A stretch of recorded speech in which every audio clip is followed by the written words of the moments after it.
Welcome to Blind Level Tech. This isn't just accessible tech talk. This is technology on a whole new level. We're showing you just how possible it is to live the life you want.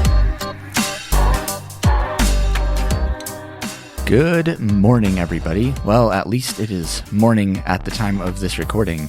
And welcome to Blind Level Tech. I am your host, Evan Starnes. And yes, it is the first thing in the morning that I am making this recording, so for better or for worse, I guess we will find out. So today's episode concerns the accessibility of game consoles, and it was a question that I think I've addressed a couple of different times vaguely in past episodes, but somebody had inquired about the accessibility of various game consoles in 2025, and which one would be the best if you're blind or have low vision? So hopefully you'll have some sort of an answer by the time you finish listening to this episode. Now, I did want to give, I guess, an update here on The Office because, as some of you or all of you probably know, we have moved. And with the move has come a lot of chaos, including, much to my dismay, the shakiness of this show. But yeah, we have pretty much moved. I mean, there's like maybe a couple boxes scattered around. Our new studio is completely and totally set up. I am still stubbornly recording in my office because I love my setup. But we got two new Shure NB7 microphones. So if you've heard of or they're UV7s, my bad. If you've heard of the Shure SM7B microphones like that, we basically got the equivalent with USB. And they sound fantastic. Got some new microphone arms. And the biggest thing I really wanted to announce, though, is if you're listening to this episode before April 26th, which is Saturday, we will be having an open house this Saturday, April 26th, from 10:30 a.m. to 12:30 p.m.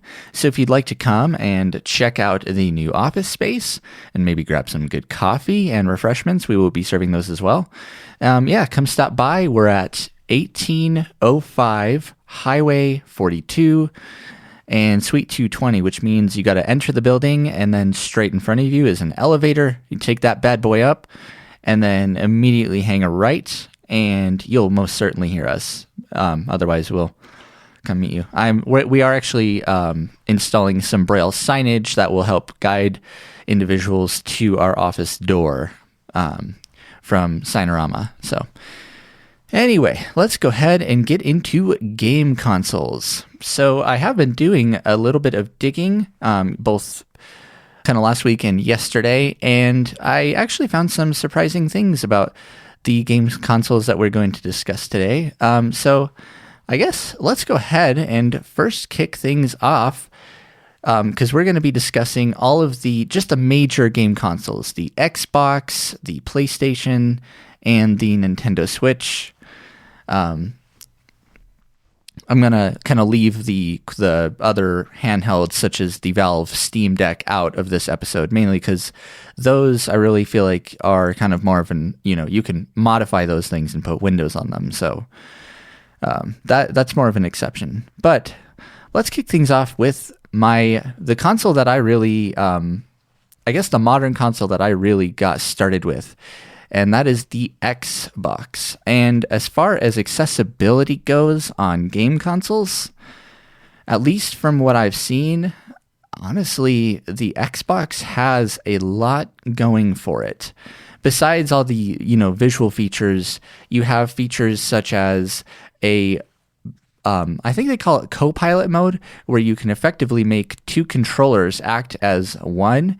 And this is cool. For instance, let's say you are totally blind or have low vision and you're playing a game with a sighted friend. You could have them act as sort of a co-pilot. So, if you're playing maybe a shooter and you have to steer a gunship or whatever, you could have them steer and you fire, or vice versa. So that's definitely a unique feature. They also do have adaptive controllers that allow you to map things like if you use switches or like big buttons or basically alternative controls to the controls found on the Xbox game controller. We don't really talk too much about those, but it is cool to see that they have that as an accessibility feature. And they even have some 3D printable joystick toppers that will basically increase the size of your joystick. So if you have issues with small controls, they have basically a mod that will kind of make the joysticks easier to use. But I'm sure the biggest thing that you guys probably want to know about is the visual features. So you do have the magnifier, you have color correction, so you have color inversion, you can make everything black and white if you want. You even have a night mode, which will basically filter out a lot of the blue light, and that's good for, regardless of your level of vision. Of course, you have, things like high contrast, and, if you're totally blind, you've got narrator, and this is the narrator that is very similar to, I think it's actually pretty much the exact same to narrator on Windows if you've used that. And the way that you turn it on, the Xbox, to my knowledge, and from the research I've done, is the only console that has a shortcut that allows you to turn on narrator from anywhere without having to go into the accessibility settings. So if you would like to turn on narrator, press and hold the Xbox button at the top of your controller. So you can kind of feel the Xbox logo. It's a little bit more indented into your controller. But yeah, press and hold that button until you feel it vibrate. And once it vibrates, that means the power menu is being displayed. And then press the option button. And the option button, below the Xbox button, you have two small buttons. The left one being view and the right one being option. If you push option, it will toggle on narrator, and you'll be able to navigate around with the controller, and it will read everything on the screen. It will let you access the Xbox store, certain apps. Now, the important thing to know about all of these screen readers is that they will not talk or really do anything when you're playing any games. So it is up to the developers of that game to add screen reading functionality to make it accessible. And for the Xbox, at least, there are some games that have that screen reading functionality. Off the top of my head, the ones I can remember, Forza Motorsport. I know Mortal Kombat, they have like a menu read, and it's actually read by a human. The Last of Us Part 2 it actually has an entire audio mode, so you can completely play the game non-visually, which is super cool. Honestly, if I were to recommend a gaming console to anybody looking for one, this would be at the top of my list, mainly because, it has all these accessibility features, and you have the ability to fire up narrator without having to go into the accessibility settings. Now, let's go ahead and talk about the competitor to the Xbox, a competitor to the Xbox, the PlayStation 5, the PlayStation. And this console does also have a nice suite of accessibility features, including screen zoom, high contrast. You can make everything bold, and then you can do the color inversion and make everything black and white. And they also do have a screen reader, but the screen reader, at least from what I saw, you have to turn it on from the accessibility settings. So if you go up, I guess, if you're totally blind, you could ask for a Sightling or Be My Eyes or Ira your way through this. But if you go to the settings menu, I think it's at the top right of the main screen on the PlayStation. And then you scroll down to accessibility. And then in that accessibility menu, there is a screen reader option. And you do have the option to adjust the rate. And I think I don't know if you can change the voice, but the rate and the volume of that screen reader, so you can customize it a little bit. It is similar to narrator in the fact that it will read out the menus. The first time, when it first came out years ago with the PlayStation 4, the PlayStation Store wasn't accessible. I don't own a PlayStation, so I have not found any information, nor have I been able to test exactly what is and is not accessible with the PlayStation's screen reader. So if you have a PlayStation and you haven't played with the screen reader yet, and you find something that we haven't talked about, let us know. Send us an email at feedback@aftersight.org, because I would love to at least shout out some of that information on a podcast episode, and it's just good background knowledge to have. But yeah, it does have a screen reader. It doesn't have any of the adaptive controller features, at least right now. That is subject to change in the future. You do also have another mode in accessibility settings called controller haptics. When you turn that on, you'll get haptics when you navigate around the menus. So if you like kind of more of that haptic feedback, that is also an option. But yeah, I do wish this had a shortcut. I did Google, and if you Google shortcut to turn on and off screen reader on PlayStation, if you look at if you're in Chrome and you look at the featured snippet from the web where it'll try and kind of pull that information, you'll see something that says that you can press the R1 and PlayStation buttons together at the same time to turn on and off the screen reader. I don't believe that is actually the case. That is a command that you can use when the screen reader is turned on, and that will basically cause it to read everything from the very top of the screen downward. But if that actually does turn on and off the screen reader, that is fantastic. And yeah, again, let us know, because I will gladly eat my words here. But yeah, the PlayStation I definitely consider it to be accessible.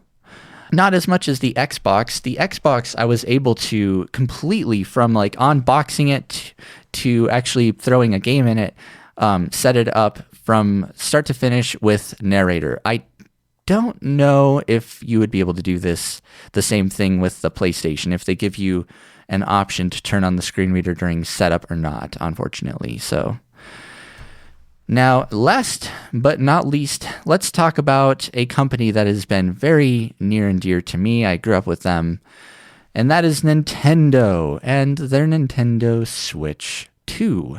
Now, I mentioned the Switch 2 because the original Switch, which has been out for a long time, does not have a screen reader on it, which is very unfortunate because there are a lot of games on that console I'd love to play.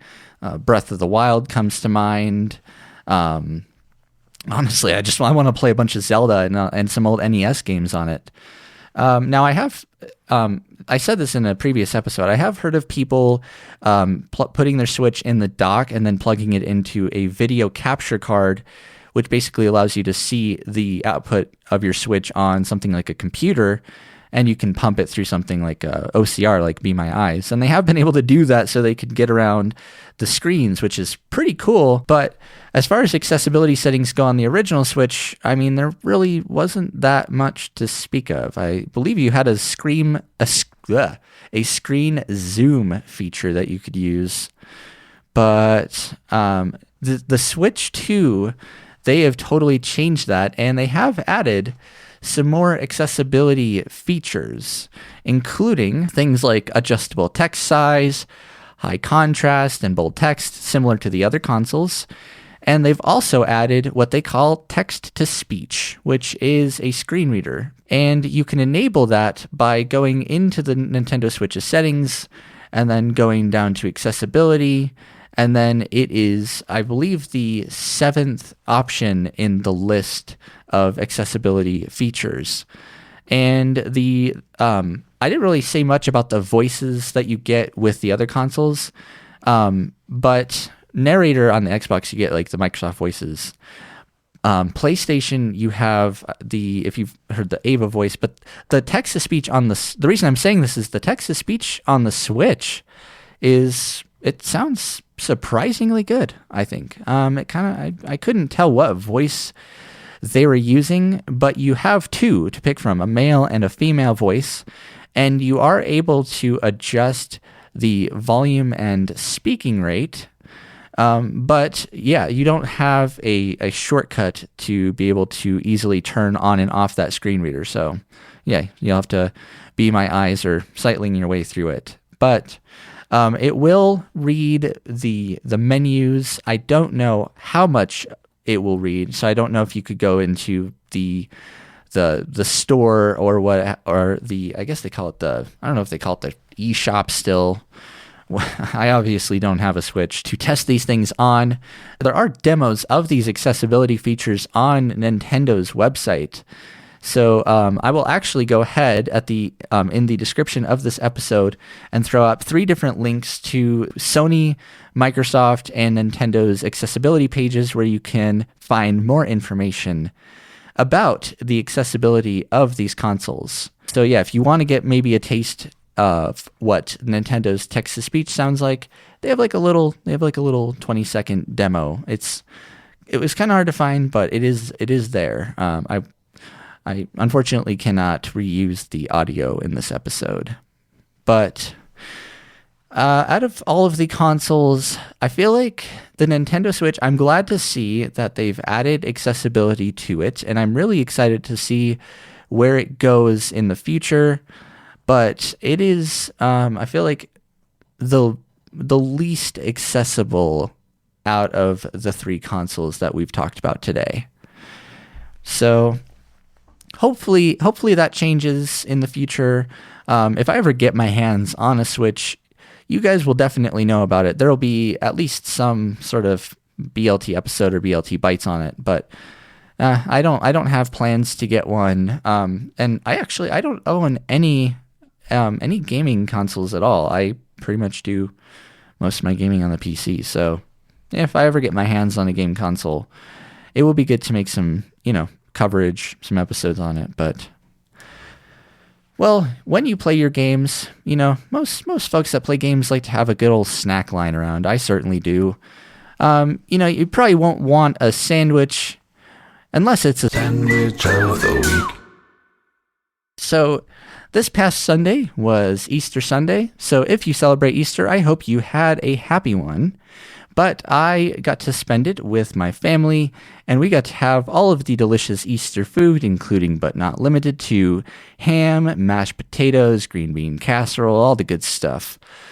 And why not make a sandwich out of that? So this sandwich of the week consists of some ham, some mashed potatoes, maybe throw in a little bit of green beans and green bean casserole, and some melted cheese, all on a brioche bun. And what are we going to call that sandwich, you may ask?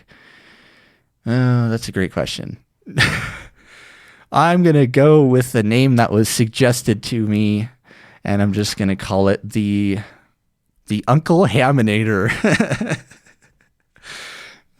It sounds funny saying that, only because it was my uncle's suggestion, and I don't know, just it's my excuse to shout people out on this podcast, which I seem to love doing a lot. And just as much as I love to make,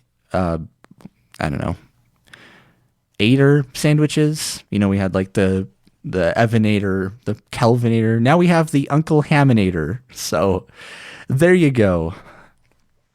Well, I certainly hope that I answered all of at least your burning questions as far as, if you're considering picking up a game console or if you have one already.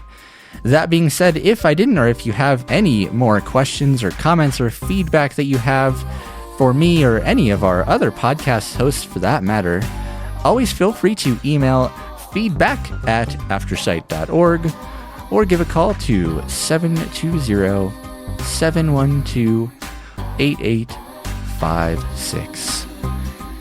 In any event, as I always say, I have been your host, Evan Starnes. I sure hope you enjoyed listening to today's episode.